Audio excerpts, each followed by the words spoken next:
Oh my goodness, it's a vlog from Dan, and for Avengers Endgame, no less. I'm super excited, y'all. I think I've done a bit of a disservice to myself.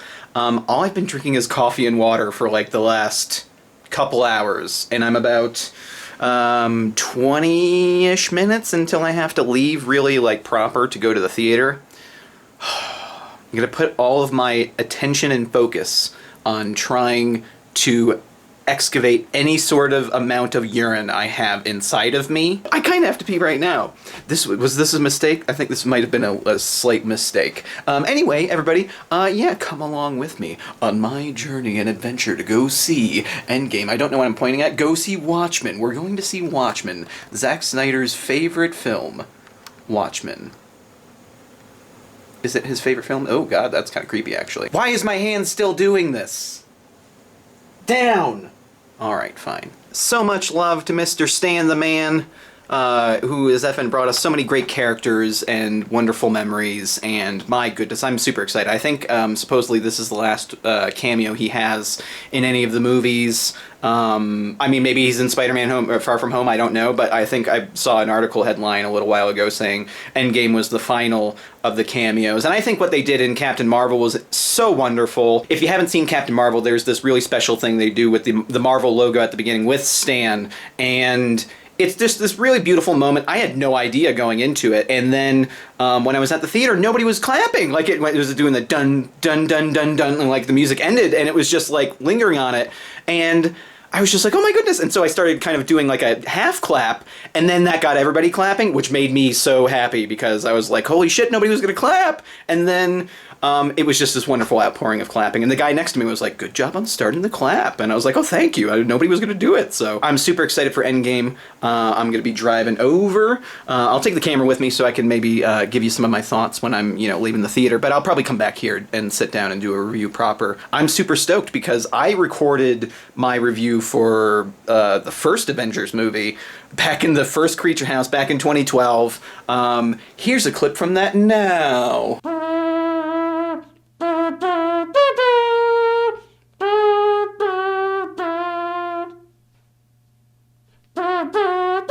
My goodness, I look a little bit different. I was giddy as a kid when I was leaving the theater for the first Avengers movie, and here we are.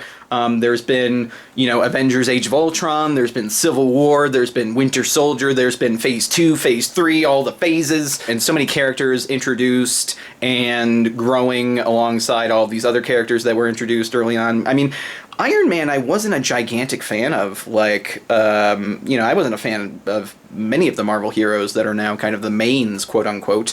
The popular ones, back in the day, they weren't popular. I remember having an argument with a friend of mine after Iron Man came out, because he was like, Iron Man's cooler than Batman, and I was like, excuse me? It took me a little bit to kind of get over that, where it was like, oh, there's some new superheroes in town.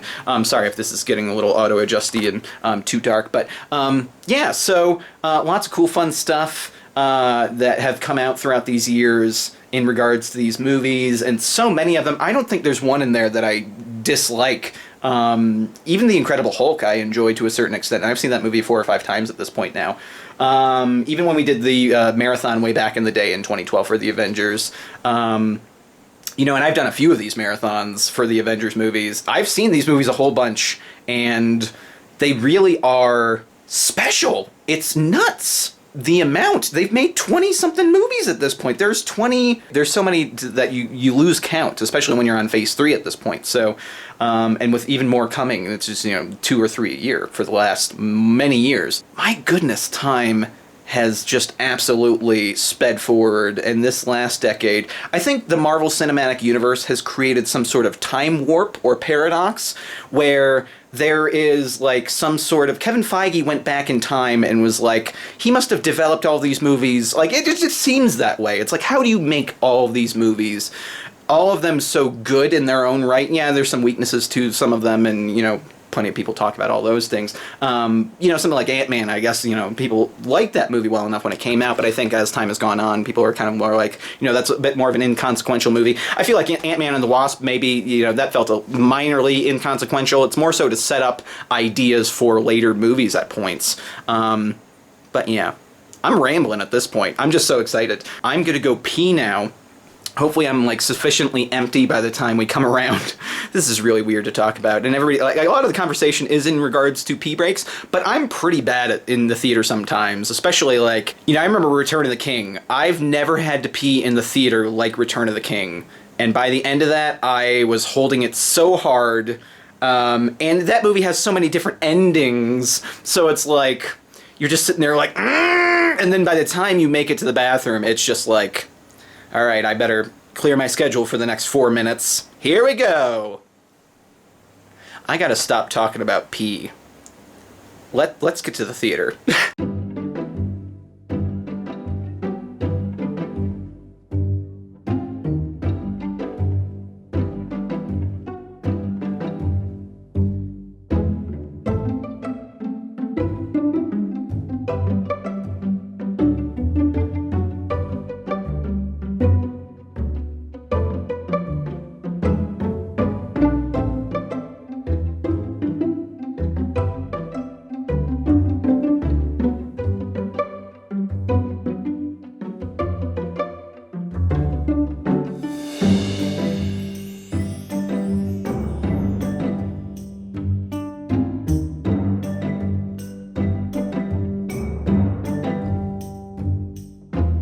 The night vision is a go. We are driving to the theater. I have my camera buckled into the passenger seat, so you all are my cameraman at the moment. Let's go, shall we? I hope the camera stays up along the way. Oh! It is effing warm. This is kind of weird. This is really strange. I'm filming on one of the same cameras that we filmed the very first, our trip going to see Avengers, doing the marathon.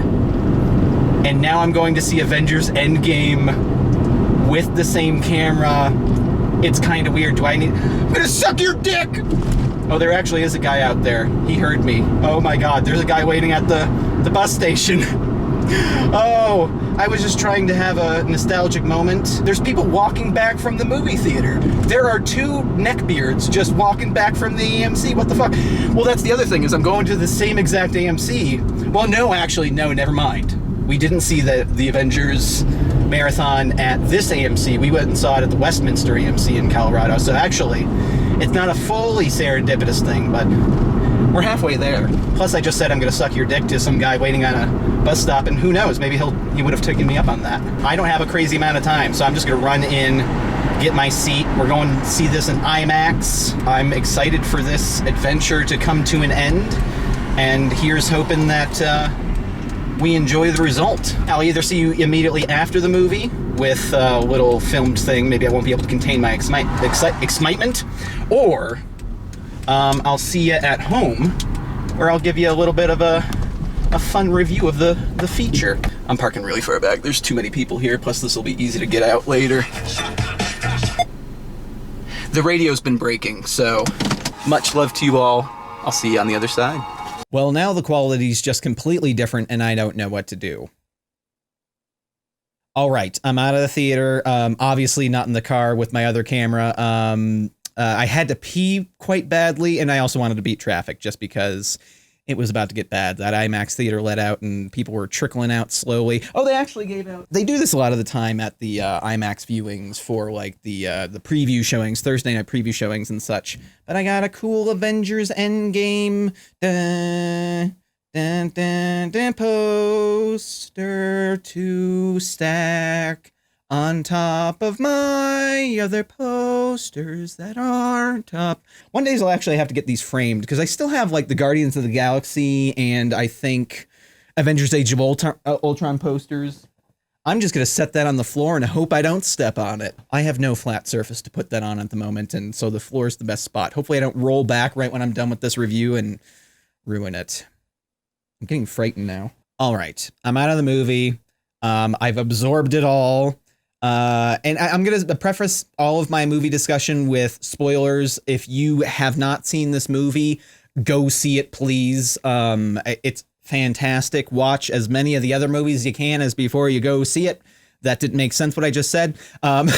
If you haven't seen them, try to fill in some of the gaps maybe before you go see it. If it's something like you're like, I want to go see it, but I want to maybe kind of, I don't feel like I've seen enough. Just go in knowing that this one does require a little bit of legwork. So funnily enough, if you've been, this one is the ultimate like reward for every fan who's kind of been sitting through and watching every single one of these movies like me, and if you're like me, multiple times, because this series is just like so fantastically done. The way the stories are interwoven, the characters, and then particularly the Russo brothers, directors of the last two Avengers movies, as well as Civil War and Winter Soldier, which are my favorites. Like their movies in these series are kind of my favorites. It's ridiculous how it's crazy how those two have handled everything. I'm getting a little ahead of myself, but what I'm saying is these movies are incredible, an incredible achievement. I think with just the way everything kind of comes together, go in knowing what you know. And if you're, a fan who's already sat through all these movies, no, you're set. You're absolutely set. I didn't do any sort of like brush up or anything before this came out. I tend to do that sometimes. I'll go through and marathon a few of the movies, but I mean, I've seen Infinity War a few times since it's come out. It's just a fun movie to sit down, and it's on Netflix. So, I just pull it up on Netflix and watch it. I'm really far behind as far as like my Blu-rays are concerned when it comes to collecting the series. I think the last one I got was Spider-Man Homecoming. So I'm super far behind on the movies and the Blu-rays and stuff. I've since like hardcore slowed my roll on the Blu-ray game, but they're still back there. And apparently I took a couple off because there's some that are leaned over right now. I was watching the Bourne movies when my sister was visiting. So yeah, spoilers from here on out. If you want to know my general opinion on the movie before you go see it.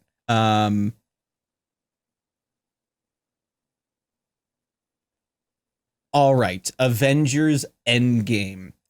I don't know if I've smiled as broadly as I have with as much gusto as I did for like maybe the last half an hour of this movie.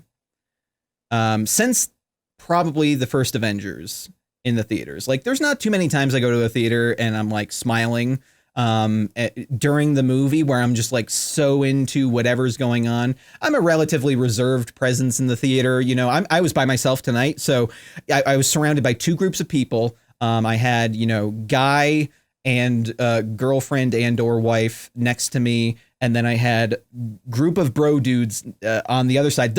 It had to have been the most excited group in the entire theater. Anytime anything happened, it was incredible. It was really great to sit next to those guys. Guy next to me to the right with his wife and or girlfriend was the guy who likes to shout at the end of trailers to try to land a joke. And he did it twice. First one was okay. All right. It was all right. It got a chuckle out of the theater. After the Hobbs and Shaw trailer, he was like, we love you, Dwayne The Rock. That's all he said. And then, I was just like, But the theater liked it well enough. But then the Star Wars Rise of Skywalker trailer came around, which, by the way, the second that trailer was over, the guy was like, Yoda dies. And that one got less laughter. And I was just like, please don't shout anything during the movie, because before the previews actually started, he was talking about a time when he went and saw Return of the King. And during the scene at the end, just before the big, climactic battle and all that stuff, he was talking about how it got really quiet and Gandalf was about to say something. And then a cell phone went off or something. And you hear the doo-doo-doo, doo-doo-doo, doo-doo-doo, doo-doo-doo. I love hearing people's stories that are kind of annoying, but it's not a participatory event. Like, we're all going to see a movie. We're all super excited for it. And luckily there was nobody to ruin it today. There was no, I guess that's wrong. At the very, almost at the very end of the movie, there was some guy who yelled something about a cell phone. So there must have been somebody who had a cell phone out or something. Really, it was a relatively inappropriate time as well. So that's the thing that kind of blew about that. But ultimately, not really any issues. The bro dudes had some great lines because, there's chatter in the theater. There's moments that things are happening and whatever. People talk to each other and it's not that big of a deal. It wasn't anything super distracting, but those guys were so good. I'm trying to remember some of the things they said because it was just so great. They were pumped equally for the dudes that were a part of the Avengers, but they were even more excited by the gals of the group. It was amazing. I loved how into the like female superheroes that these bro dudes were, because the second Captain Marvel popped up, they were like, oh dude, like they were so excited. Since we're talking spoilers and I haven't even gotten to the movie yet, Captain Marvel, slight spoilers for Captain Marvel if you haven't seen it, but the after the credit scene kind of ultimately confused me a little bit, the way the movie plays into the Captain Marvel relationship for Endgame. Endgame kind of treats you as if you've seen Captain Marvel. Like, it does no work for you in regards to Captain Marvel. You need to have seen that movie, or like, because she just shows up, she's there, she has a few lines, but ultimately she's just kind of there to be a powerhouse, and that she is. She's just a powerhouse, and then she's gone, and then she's back, and then she's gone. Like, she's hardly a part of the story, or anything really. So the post-credit scene in Captain Marvel is them hooking Nick Fury's pager up to like a signal amplifier, and they're you know, supposedly it's been a while, and they're trying to figure out like what's going on with this pager. Who is he trying to communicate? We should definitely try to keep trying to reach whoever he was trying to reach. And then Captain Marvel shows up and is like, hey, what's up? And that's the after credit scene of Captain Marvel. This movie is like, okay, you know that they're working together now. Like, I was thinking that scene was going to be integrated, like a scene from the movie, because when you have something like the post-credit scene to, I think it was, oh crap, was it Ant-Man? I believe it was Ant-Man. Yeah, Ant-Man was just before Civil War. And then they had that scene, the after-credit scene in Ant-Man is literally a scene from Captain America Civil War. So that's what I was expecting. I was expecting it to be something that actually took place in the movie itself. But I'm glad that was in the back of my mind, because she was just there. And I was like, oh man, okay, she's just there, and we're right into it. That night kind of felt like she was a little bit underutilized. I mean, it was a progression for sure, and it was nice seeing her a little bit more confident in her character, just because I felt like, you know, I like a lot of people kind of left Captain America or Captain Marvel thinking her character's a little odd. And even in this movie, it's still a little odd, but I think that's just her character. I think she's just that, like, I'm here. What's up? I got powers. I am so happy that the Russo brothers decided, and Disney decided, to not share much of the movie in the marketing materials. Disney could have like really, I think they could have showed more, but I'm so glad they didn't. I was wondering at the time when Infinity War came out, like, how are they going to market Endgame, particularly just because of the large spoiler at the end of Infinity War? Like, you would have to reveal the spoiler in order to actually talk about that next movie in the first place at all. And they gracefully dealt with it. And mainly the marketing kind of focuses on just that, because the first maybe half an hour of the movie is really focusing on that aftermath of, you know, trying to, you know, figure out what's next for everybody. How do you move forward with half the universe's population decimated? Particularly, you know, we focus on Earth and such, but we kind of catch up with the characters that are left over. We have the Asgardians that are left over, who have this kind of new haven on Earth. And in general, it's just kind of, it starts really kind of like a downer, but they use all of that, like most of the stuff in the trailer, most of the stuff. There's some stuff that's maybe an hour in, or maybe even like there's also some stuff they used from the kind of climax of the movie, but nothing that crazy. It didn't really spoil anything. You know, they're going to, you know, have a showdown at some point. And maybe it would have been fine not to see anything from that, but it's not that big of a deal. I kind of feel like Infinity War, I remember feeling like watching the Infinity War trailer and feeling like I hadn't seen much of that movie. And then I went and saw it, and then I was like, okay, maybe that trailer does show it shows some good chunks of the movie and shows some surprises as well. Like that Captain America reveal, they didn't need that in the trailer for Infinity War, but they showed such restraint with marketing this movie that they didn't use any of those moments. They didn't use any of the moments that you could use to kind of build some hype in a trailer. All right, let's get into the story. Half of humanity's gone, half the universe is wiped out. Thanos reigns supreme. He's off on his garden hut, having a fun time doing his thing. You know, picking some fruit, making some stew, whatever a Titan does after he's done with a hard week's work of collecting Infinity Stones and killing, you know, half the universe.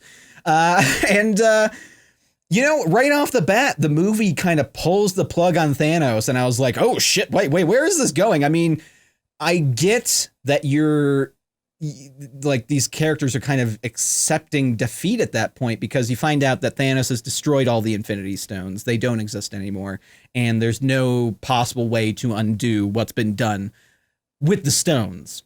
Until now, a random mouse is crawling across a dashboard in a Winnebago and somehow recalls Scott back from the quantum realm where he was stuck at the end of Ant-Man and the Wasp. Spoilers for Ant-Man and the Wasp. I'm just going to assume that if I mention any other Marvel movies, a part of the cinematic universe, that you will have seen them and or won't care that I'm spoiling them because, you know, the movie takes place after all of those things.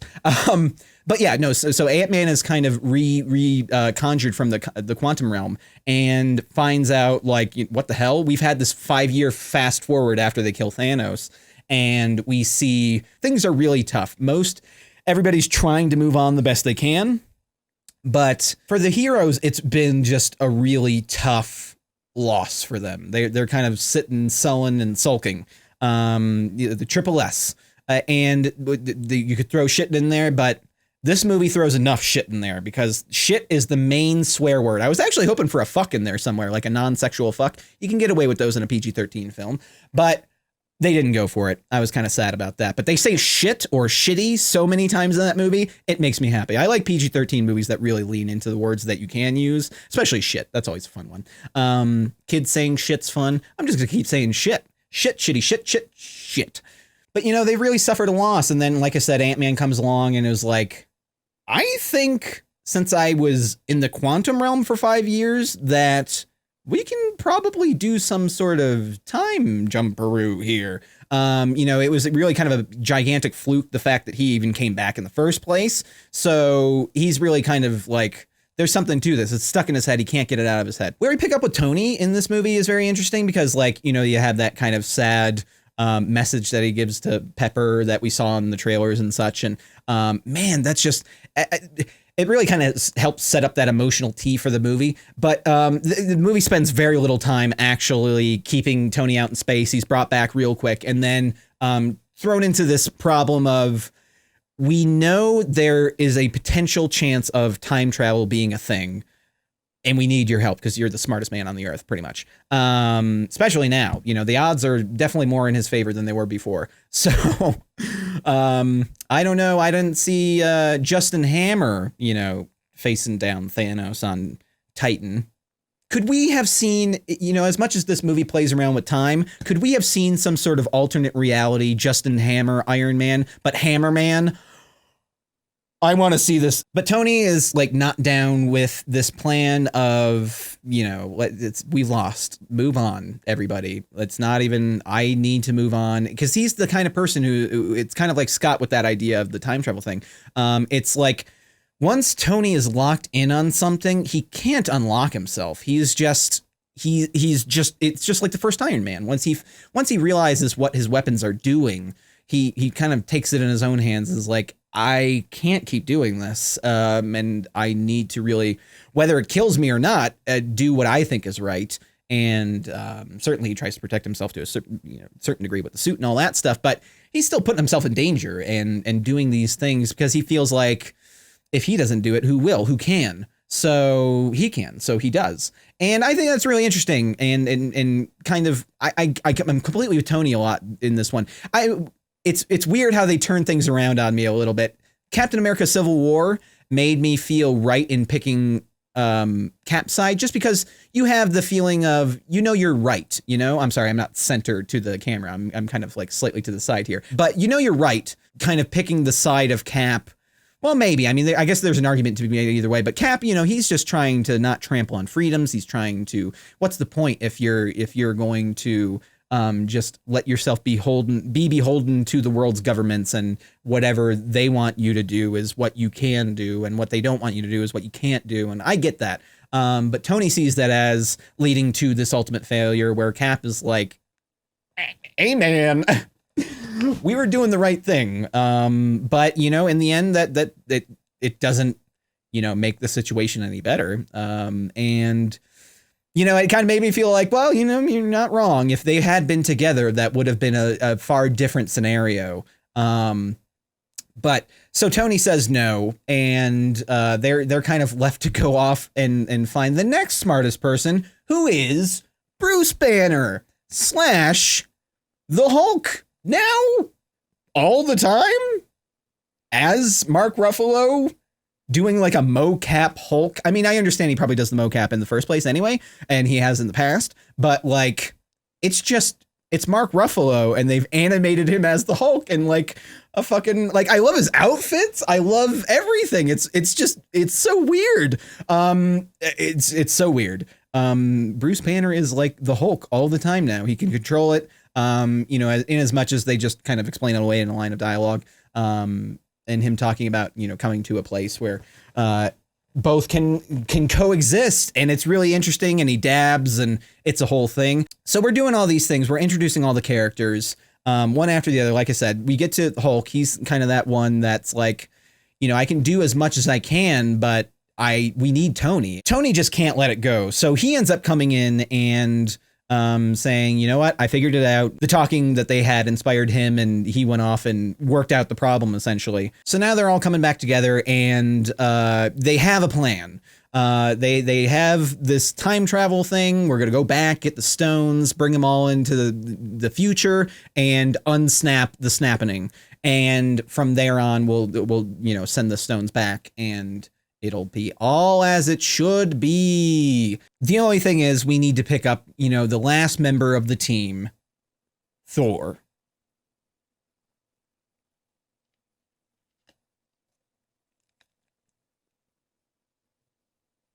Now, I'm not going to say that I didn't love what they did, but I'm not going to say that I loved what they did, but it was hilarious. Okay, so here's the thing. Thor Ragnarok, when that came around, I really enjoy that movie. That movie is entertaining as hell, and I really do enjoy it. Thor Ragnarok, it put me off a little bit. Not on the character Thor. I really like Chris Hemsworth as Thor. He is like, he's very funny. I think he's hilarious. I think he's really good in the moments where, I mean, he plays just really well off the Avengers. He's that oafish, brutish, you know, stupid guy, but at the same time, he has a heart of gold and the strength of 8 billion men. So, you know, he is this character that plays really well off, and then generally is a bit of the butt of the joke. This movie, this movie goes full bore. Hey, that's kind of a pun. His grandfather's bore. And a boar, but he's not handled the loss well. He's put on a few pounds. He's wearing a fat suit.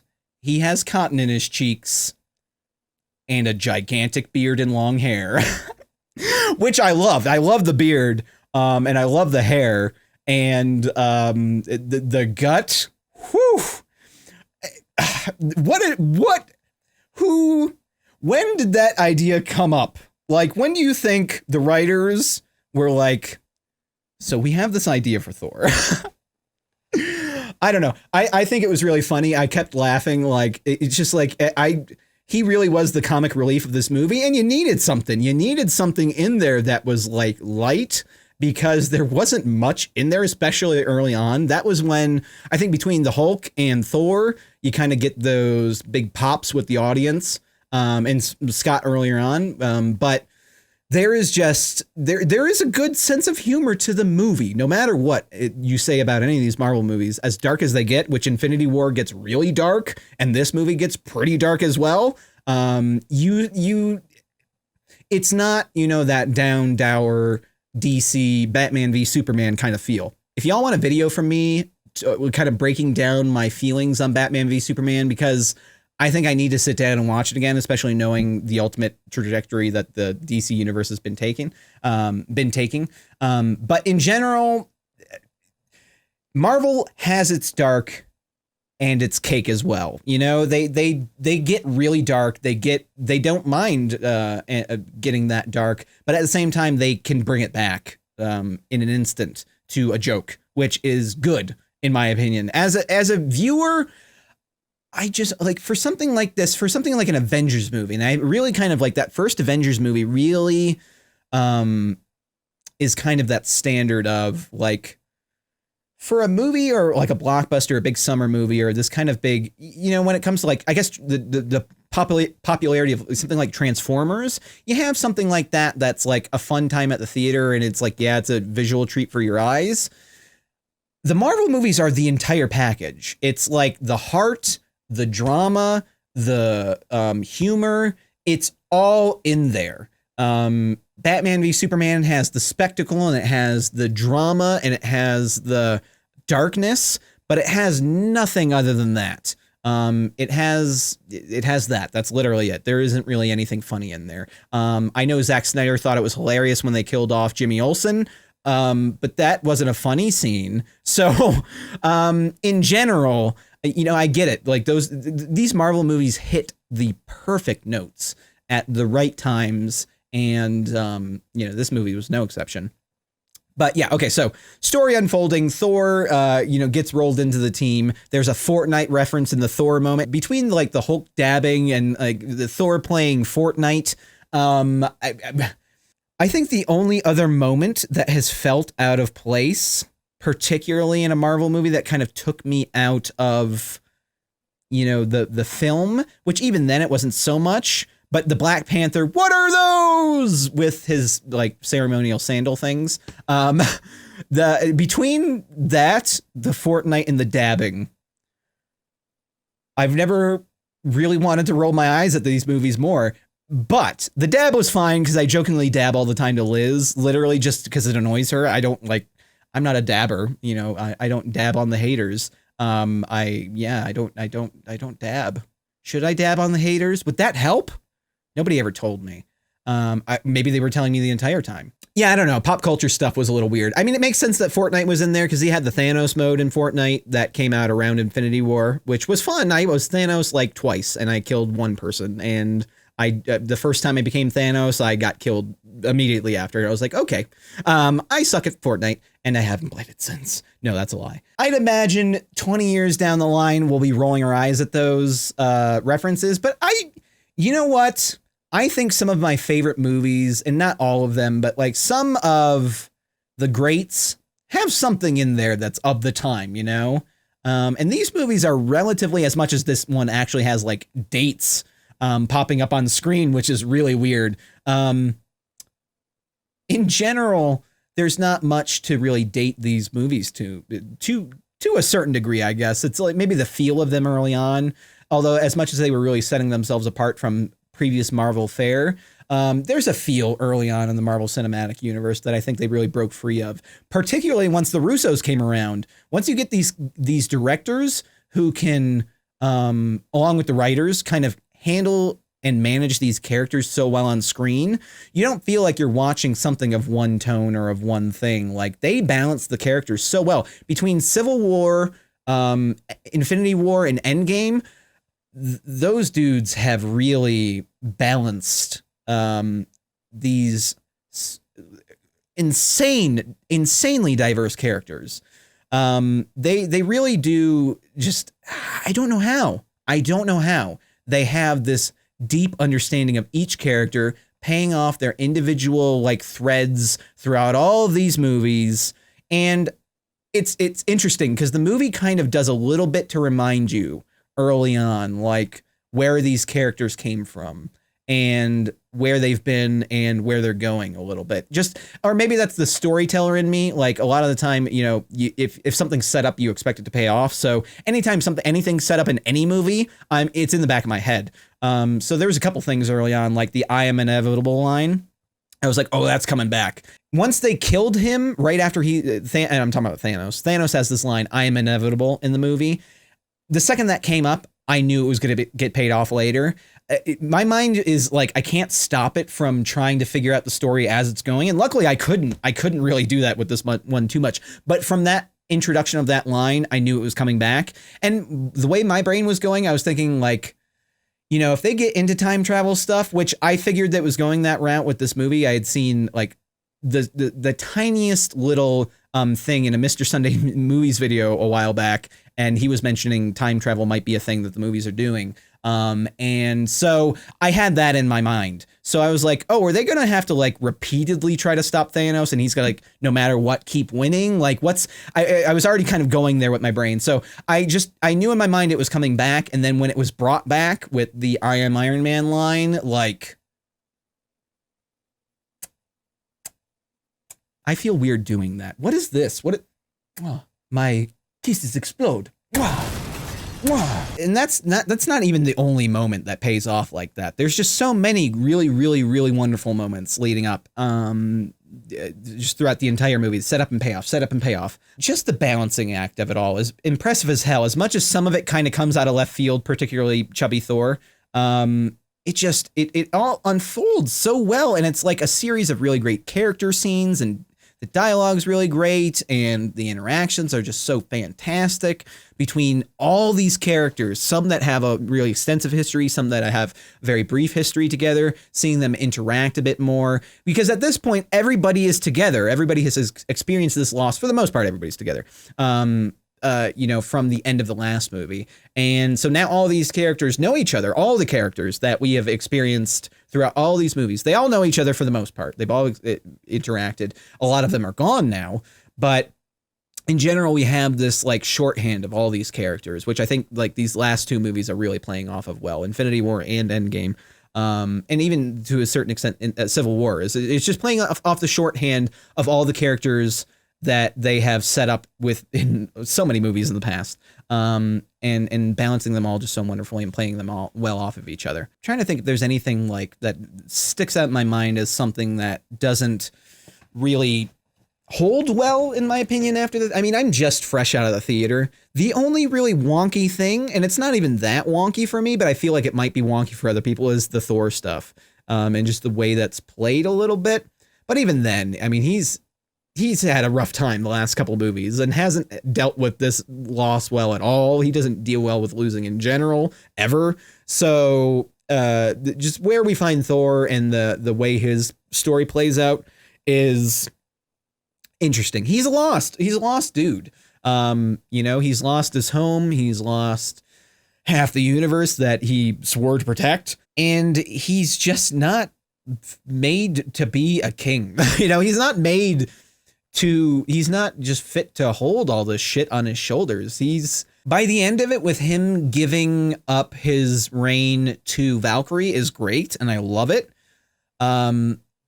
But it kind of speaks to the fact that they had no idea what to do with Thor this entire time in these movies. I like the payoff of Valkyrie having failed Asgard so long ago, and having failed under Hela and going off and just pretty much accepting defeat, becoming a drunk. She pretty much had the Thor thing. She did exactly what Thor did. Oh my gosh, that's exactly Thor's storyline. She had the fight with Hela. She lost. She went off and boozed. Is that just the Asgardian way? That's good, but it kind of rings weird for Thor. It's just like, where are you? I mean, you're going off with the Guardians of the Galaxy, and that's fantastic, but like, So my brain just went full circle with this all. I remember after Thor came out, everybody was like, so you're just making Guardians of the Galaxy? And now they literally have him with the Guardians of the Galaxy at the end. Is he going to be in the next Guardians of the Galaxy movie? That would be actually fantastic. With having James Gunn have those characters and Thor, that's fantastic. I like that a lot. The thing is, I was liking the Thor movies. I like Thor the Dark World. I know a lot of people think those movies are jokes now, but it just seems like at this point they've completely just abandoned that character or abandoned the character that they were starting off with, and kind of the serious nature. Not that it was ever super self-serious. Obviously you have, another that's been his character from the beginning, but it was just a weird direction to take the character, but at the same time it fitting for me. Okay, so I've been very rambly. I've been very tangential. I've been kind of going off. The ultimate thing is this movie's a time travel movie. They kind of keep referring to it as a time heist. So it's this time heist movie that visits, and in the best of ways, previous moments from the cinematic universe. We have the Battle of New York from Avengers. We have Thor from Thor the Dark World. Then they have Vormir and the place that Peter is in at the very beginning of Guardians of the Galaxy, where he's getting the Infinity Stone. Some amazing callbacks to those scenes. And I actually appreciate seeing a different side of these scenes from a different perspective. I can't remember the name of the planet, but like wherever the Guardians of the Galaxy starts off when the credits are rolling, when he's singing Come and Get Your Love, when they did the cue up to that song in the movie in Endgame, I was like, oh shit. Like I love that song, and I have the Guardians of the Galaxy soundtrack. So, and I had heard it before. I had seen Guardians of the Galaxy, but I've heard it so much since because I have that vinyl. And so it's just that song queued up, and I was like, oh shit, you're going back to the first Guardians of the Galaxy, which was so, I mean, they had already set up, they were going there, but I didn't really like think about Morag. Is that the name of the place? I'm sorry. Names are a thing that I struggle with sometimes. But either way, once they went back there and it was like the non-credits version of that scene, because that's one of my favorite scenes in that movie, and I laughed so hard in the theater during that credit sequence that it's weird seeing it without the credits popping up, because they showed one of the shots, and it's the shot where he's sliding, and there's no credit there now. I've just watched these movies so much that it's ingrained in my brain there are credits during this scene, and now seeing it from a different side without the credits, it was special, because you got that a couple times in the movie where it was like they showed a different aspect of something, like they showed that Avengers shot of them all circling, but it didn't have the dun, dun, dun. It didn't have that music, so it was really weird. I appreciate seeing the separate sides of that and the joke they had with the Hulk when they got into New York. I'm sorry, I'm just like geeking out because all of it was just so amazing. Like all the little fun fan moments, that Hulk moment, the Cap versus Cap fight was so fantastic, and then he used Bucky to get him out of it. And oh my God, to snap him out of like fighting for a second and then knocked him out. It was just all fantastic. Just those fan moments were just Cap versus Cap, Tony having the heart attack, having Ant-Man do that. That was so good. Oh gosh, there's just a million moments that in this movie that you're just like, now that I'm opening up towards the end of the movie in my brain, it's just like that smile is coming back. That smile is coming back. Fast forward, they've gotten all the stones back. They're all in the present time, minus the sacrifice of Black Widow, which, oh my gosh, dude, okay. So when we got to that point, I was like, okay, what's going to happen here? Because it makes sense that these two are here now. Because when we finally got to that precipice on Vormir with the Soul Stone and Red Skull, it made sense. Okay, now you have Black Widow and you have Hawkeye. Hawkeye's suicidal because he doesn't have his family anymore. Black Widow, Natasha, she has, like, her family is the Avengers. She didn't have anybody until she had that family. And she decides to do this to save her family because he has his own family. She has done a lot of horrible things and, ultimately sacrifices herself for the greater good, which is, I think, as a payoff for that character, really fantastic. Kind of leaves a question in my mind. There is a Black Widow movie in the next phase 4. So I'd imagine that'll be a prequel, which is interesting, right? It would have to be. She's gone. I mean, there's no way. I mean, unless they did some weird things and brought her back somehow, which would kind of undo all that fun stuff. Even the Gamora we get in the present time, by the end of the movie, isn't Gamora that we knew. That Gamora is dead. She's gone. Loki is dead. He's gone. Those people are gone. There is no coming back for them, except for Gamora. We now have beginning of Guardians of the Galaxy Gamora, which she was already teetering on betraying Thanos at that point. So it's like we're back at that kind of break off point, and she's also kind of gone. She's just like, I don't think she's even out there. So I'd imagine that's what some of the next Guardians of the Galaxy will tackle a little bit, is them maybe trying to find Gamora, or I don't know what, because I think Quill was trying to search for her, right?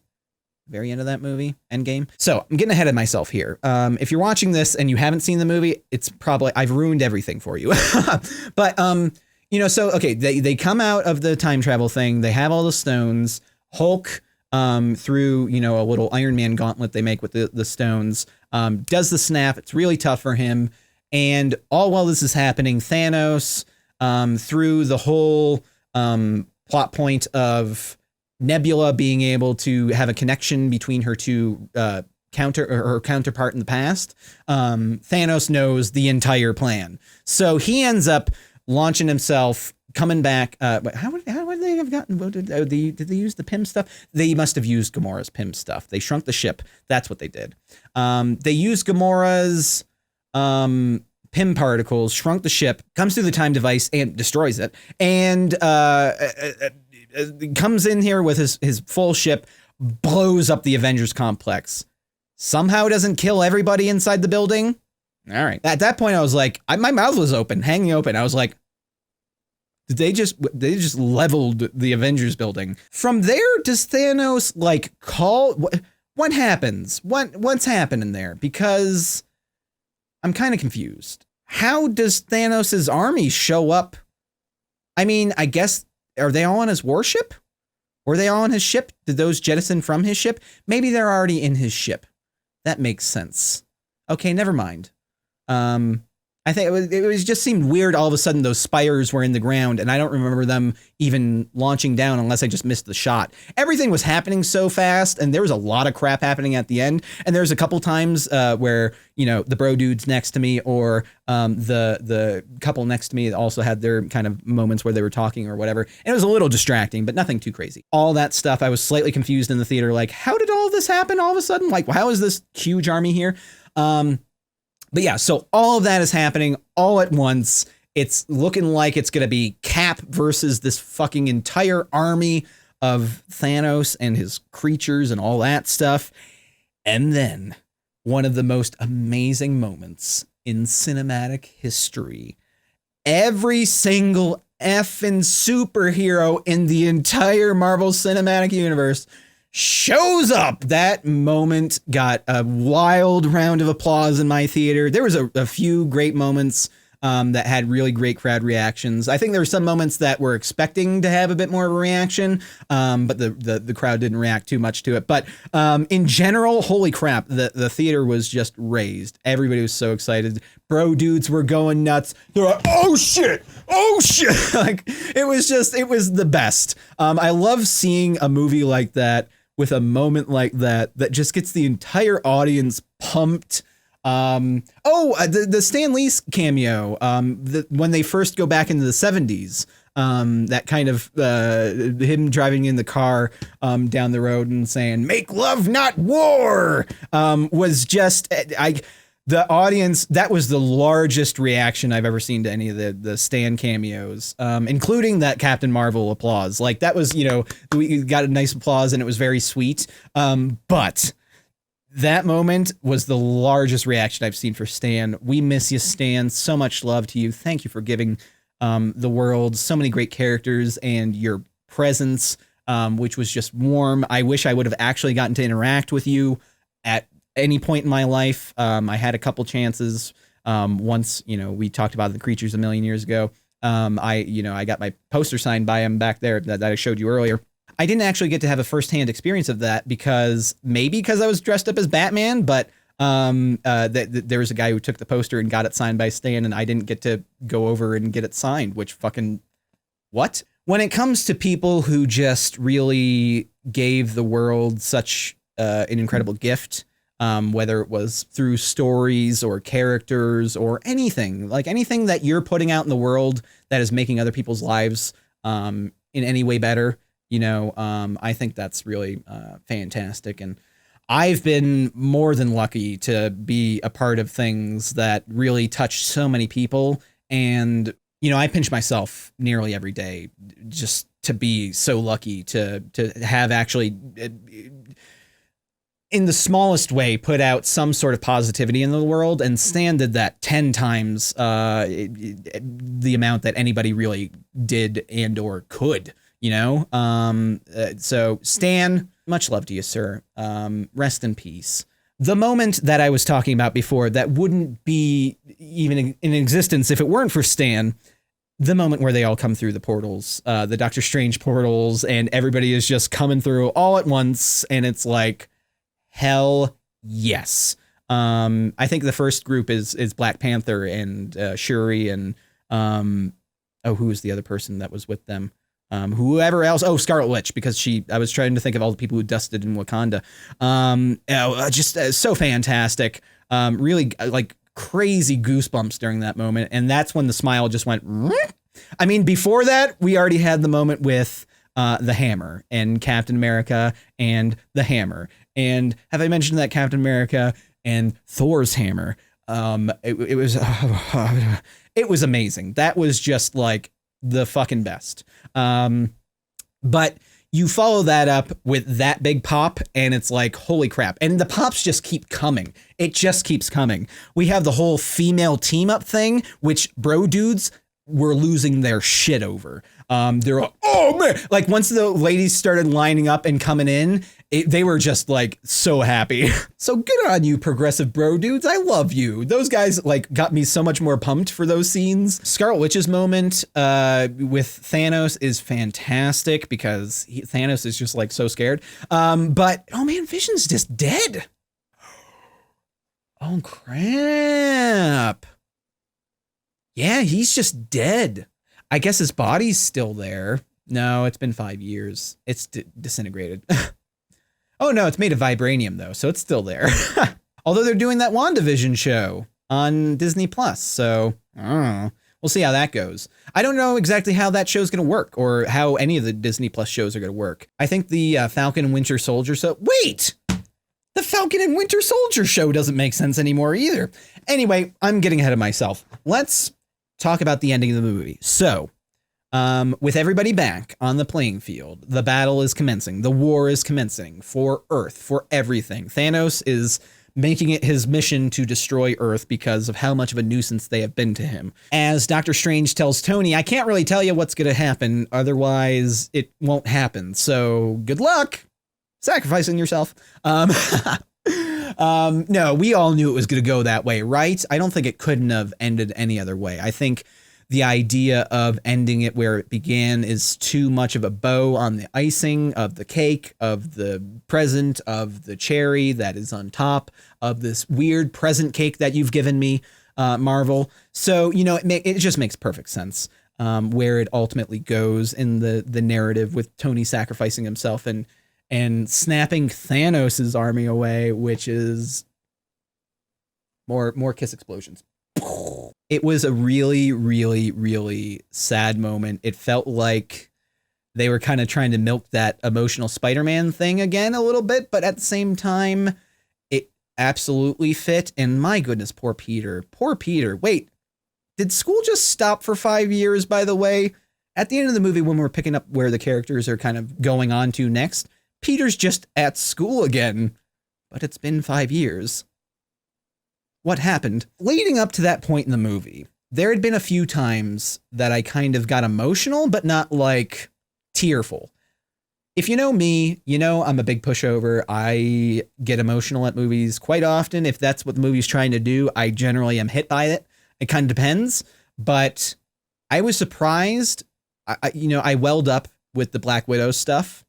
That certainly was very emotional, as much as I, like in Infinity War, the Gamora thing didn't really, I mean, it was emotional, but it didn't get me so much just because I was like, she's going off the cliff. She's going off the cliff. She's going off the cliff the entire time when she was like, you fool, how could you don't love anybody? And I'm like, you're going off the cliff. Just stop talking. You're going off the cliff.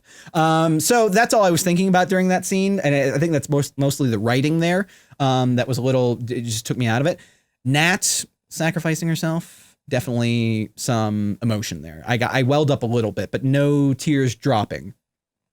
Tony passing. Again, logical conclusion, emotional, a little verklempt, but not, emotional. Then the movie starts doing the thing. It's like, okay, funeral scene. Oh man, so emotional. Everybody's there. Everybody's emotional. Oh my God. They're putting the proof that Tony Stark has a heart thing on a wreath and putting it out into the water. Oh no. I started tearing and tears dropped. Just a couple. Nothing crazy. I welled and I was holding them back and then, they started dripping a little bit.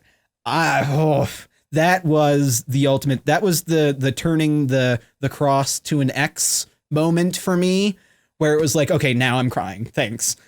So yeah, and that wasn't even the only moment. I was like, oh man, this is. I was thinking that was gonna be the one emotional moment for me. Where I was like, okay, yeah, I'll cry here, and I don't think there's anything else really. At that point, I was kind of taking a tally. All right, okay, Nat sacrificed herself, and Tony sacrificed himself, and those were the kind of two losses in the movie. I'm surprised. I'm like, at that point, I'm trying to pick up like where are these characters going to go? Like, where can these characters go? And we have that kind of one last thing with Cap, where he's going back and returning the stones. So maybe on a second viewing, I'll get more of an understanding of this. What is he returning? Is he returning? Which stone is he returning? Is he returning all the stones? Is he hiding them somewhere? I wasn't clear on that. I think that's the only thing that I'm kind of unclear on. But him going back in time to, return the stones and then come back 5 seconds later. When he didn't come back, I was like, oh my gosh, you can't be setting up another movie right now. And then they went to this, like they show somebody sitting on a bench. And it's like this tinier guy, but it looks like Cap from behind. And I was like, did he go back in time and like not take the serum? Or like what do you do? I was so confused. And then they show him and he's old man Cap. And I was like, oh my gosh. Oh my gosh. And that's when I really like those. That was more than Tony tears. I'm sorry, Tony. That was so perfect. So perfect. And it was reminiscent of the episode The Inner Light of from Star Trek The Next Generation for me. The idea of a person living an entire lifetime, within their life. Obviously, Cap is only probably in his 30s at this point, late 30s or something like that. I don't know how old Chris Evans is, mid 30s, late 30s. A lot of his life he's dedicated to this superhero gig, or at the time fighting World War II, and now the superhero gig. He's always been serving. It's like Tony. Just these guys are always serving. And the idea of him going off and having a full and happy life, and that just, oh my goodness, it just so much warms my heart. And was just such a sweet send-off for that character. And I couldn't have thought of a greater passing of the torch in that moment. It all just seems so perfect. It just makes it seem like this was all meant to be, which is an insane task to assign these directors and writers that you had come in to do this. And obviously Kevin Feige up to this point has been ushering it along and really kind of molding everything as it's been going along. And he's had some hiccups and he's had some speed bumps and he's had some great successes and some less so great successes. But still almost everything was a great success. But not everything was, 100% there the entire time. And there were times where it was like, where are they going with this? And, I think you get that point around the Age of Ultron-ish time where it was like, you're kind of just keep going on. You're still going on. But it was like, it almost felt like, wait, no, we have some more characters to set up. And then finally, just taking everything that has come before now and going,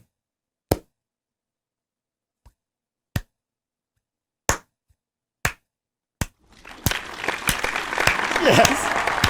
Yes, you did it. You did it. I'm so sorry for that. But, that's what they did. And I am just so happy and I'm very excited. And I feel like at this point, we're kind of coming around. Now's a time of closure. Now's a time of, the cinematic universe is coming to an end, but will continue. The larger story that they've been telling this entire time is at an end. There's many characters that have their bookends. And it really feels like a really great spot to leave some of these people. And oh my goodness, just such a perfect send-off, such a perfect send-off. And I get why it's 3 hours long. All right, I think this review has been about as long as the movie is. I don't know if there's anything crazy I'm leaving out. I think I've hit a lot of the broad strokes of the movie and my thoughts on that stuff, but holy crap. I am just happy as a pig in shit. I don't know if that's actually accurate. Do pigs like shit? Do they like rolling around in shit? I've heard pigs are actually cleanly. I don't know if that's true or not. What is true or not true about pigs? I don't know. I feel like we're in an age of society where it's like everybody's like, you know, that thing isn't actually that thing, right? And I'm like, oh God, please let me just have a saying. I don't know if there's anything else that I missed. I've exhausted this movie has exhausted my brain. I am kind of just like, like after the end of all that, I'm just kind of, like, I'm excited to go see it again now with having seen everything. Now I can kind of absorb it all as it comes, you know, because when you're watching it for the first time, it's really kind of that, for me, at the very least, I'm trying, like, if the movie's really plugging away, which this movie does, I'm not trying to figure it out. So, but I am trying to understand it as it's coming. And there's a lot that they're kind of thrown at you. So I really feel like a second viewing will only kind of enhance my experience of the film, and I'm really excited to go see it again. So I'm gonna go do that right now. No, I'm kidding. But y'all, thank you so much for watching. Let me know what you all thought of the movie in the comments below. What was your favorite moment in the movie? Oh my goodness, what did you think? Was there anything you disagreed with me on? Did you not like the Chubby Thor? I don't know. I'm really mixed on it. Like, as much as I don't get me wrong, I like it, but maybe that scene could have been shortened. All right, everybody, that was my review of Avengers Endgame. I hope you all take care, and I will see you all later. Bye, everybody.